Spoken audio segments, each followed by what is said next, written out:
Estamos aqui em mais um vídeo no canal, dessa vez na nossa série sobre visto americano. Fui tirar meu visto há pouco mais de um mês, tive várias dúvidas, achei alguns vídeos aqui no YouTube, mas nada me tirava minhas dúvidas tão claramente quanto eu tinha. Dúvidas tipo, quanto tempo demora lá? Será que eu consigo comprar passagem para voltar em tal horário? Não achei isso em nenhum lugar na internet. Então nesse vídeo aqui eu vou te explicar o passo a passo como é dentro do consulado. E além disso, eu vou te falar quais são as principais perguntas que eles fazem lá na hora e as perguntas que ele me fizer. Lembrando que eu fui lá fazer a renovação do meu visto e fui chamada para me apresentar. É diferente se você estiver tirando seu visto do zero, beleza? Se você quer saber sobre isso, tudo que eu falei aqui até agora, fica ligado aí. Mas antes disso, roda a vinheta, editor!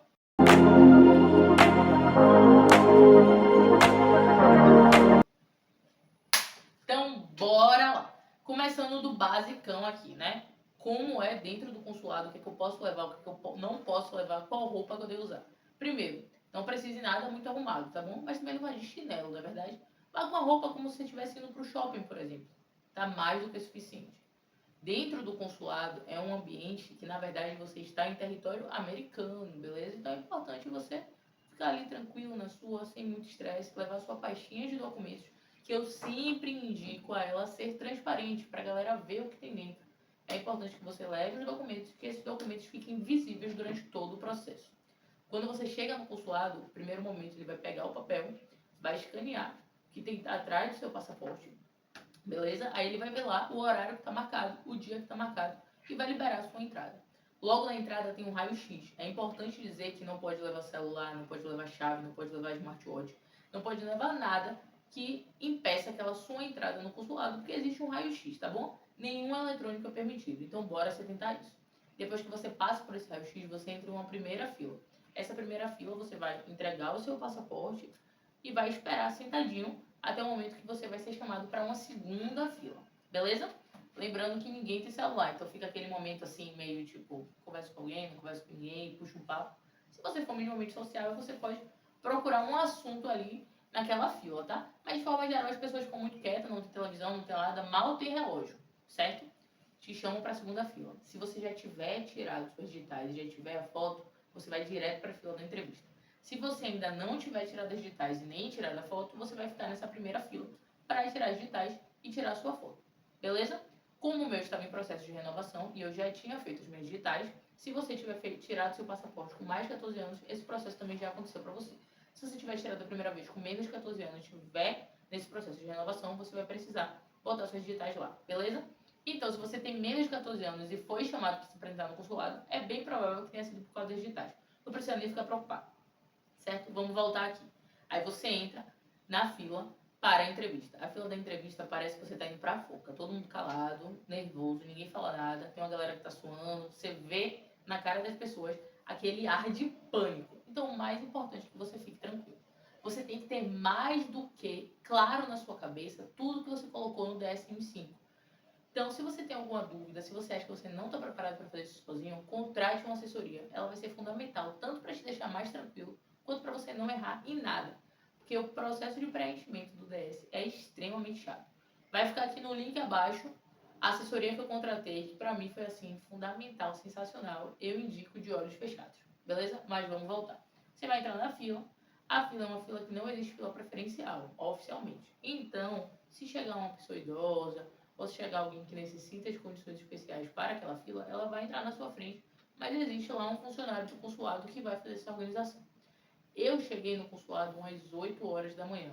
Eu acredito que eu fui chamada, né, que chegou a minha hora lá na entrevista em torno de 9h30, 9h40, certo? Pronto, fui chamada lá para a entrevista. E por que eu estou deixando esses horários aqui bem claros? Eu comprei um voo de 12h20, eu acho que era mais ou menos o horário do meu voo. Fiquei nervosa, como eu te disse, não achei essa informação em nenhum lugar, mas foi tempo mais do que suficiente. Então, se você pega ali o primeiro horário da manhã, pode comprar um voo para 1h, 1h30, que é super tranquilo para você conseguir chegar no aeroporto. Você já vai com tudo pronto, né? Que de lá você já segue caminho. Do lado de fora tem os lockers para você conseguir guardar os seus pertences, mas se você pegar também um hotel, um Airbnb próximo, é mais barato ainda, porque você não precisa pagar por esse locker. Beleza? Chegou o meu momento da entrevista, tava com minha pastinha extremamente assim, nervosa, mas tentando ficar plena, porque eu não tava fazendo nada de errado. E começaram as perguntas. Me fizeram 5 perguntas. E normalmente são essas 5 perguntas mesmo que fazem. Primeira pergunta, com quem eu moro? Falei que eu morava com meus pais e que o visto de meus pais já havia sido aprovado. Segunda pergunta, se eu estava trabalhando. Falei que eu estava trabalhando e aqui foi meu primeiro erro. Tentei mostrar para ele a documentação do meu trabalho, porque eu levei a documentação certinha, que eu estava trabalhando, que eu tinha um vínculo de trabalho. Ele falou que não queria ver nada. Então, galera, já fica aqui uma dica de ouro, beleza? Não mostre nada se ele não te pedir nada. Se ele pedir para ver, você tem algum papel que comprove, você mostra. Se ele não te pedir, não mostra. Já levei minha primeira rebombada aí, já fiquei quieta. Falei, pronto, vai ser negado aqui agora meu visto. Mas continuaram as perguntas.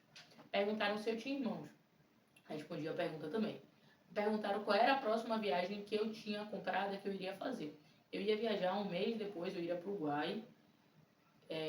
Já estava tudo certo, tudo comprado, eu avisei isso. Falei, vou para o Uruguai. Aí ele questionou, você precisa do seu passaporte? Falei, não, aqui no Mercosul, com a identidade, a gente consegue viajar. E eu estava com isso bem tranquilo na minha mente, que eu sabia que eu podia deixar meu passaporte lá. Essa pergunta na hora me deixou mais tranquila, porque se ele perguntou, você precisa do seu passaporte? Eu falei, então ele vai até adiantar para chegar mais rápido na minha casa.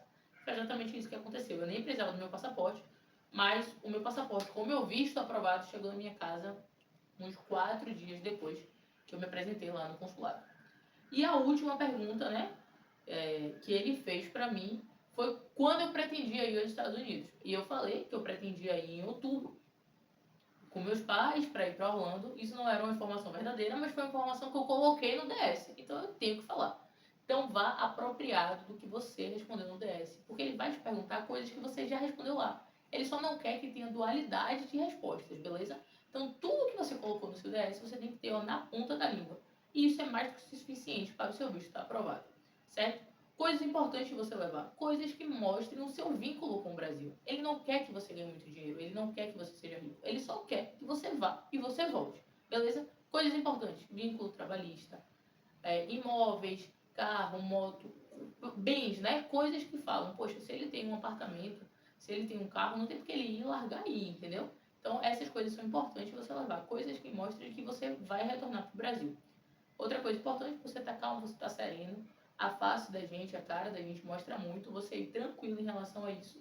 E aí, depois que ele fez essa última pergunta, e normalmente são essas 5 perguntas mesmo que ele faz, ele falou, visto aprovado, você tá liberado. Beleza, saí do consulado, tirei o peso das costas e segui pro meu aeroporto. Então, digamos que dentro do consulado eu fiquei cerca de 2 horas e meia nesse processo de fila e de entrevista, que demorou no máximo 5 minutos, beleza? Então já fica aí a dica para você. Pega o primeiro horário do dia, porque você consegue de lá já ir embora. Se você quiser organizar aí a sua entrevista com uma viagem para os lugares que tem consulado, né? São Paulo, Recife, Rio de Janeiro, já fica a dica. Porto Alegre também tem. Já fica Brasília também. Já fica a dica.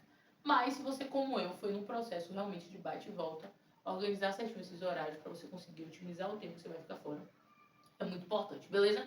Se ficou alguma dúvida, se você quer fazer alguma pergunta específica, escreve aqui nos comentários que eu vou responder todo mundo, beleza? E já compartilha esse vídeo com aquele amigo que acha que tem que ir todo formal para visita lá no consulado, né? Para sua entrevista no consulado. Não precisa. Vá tranquilo, vá com o look que você iria pro shopping, mas lembre de levar os documentos, de ficar calmo, que no fim das contas é isso que ele quer saber, beleza? Valeu, galera, se você ficou até aqui, muito obrigado. E mais uma vez, fica aí a dica. Se você tem alguma dúvida, escreve aqui que eu vou responder todo mundo. Um abraço e até a próxima.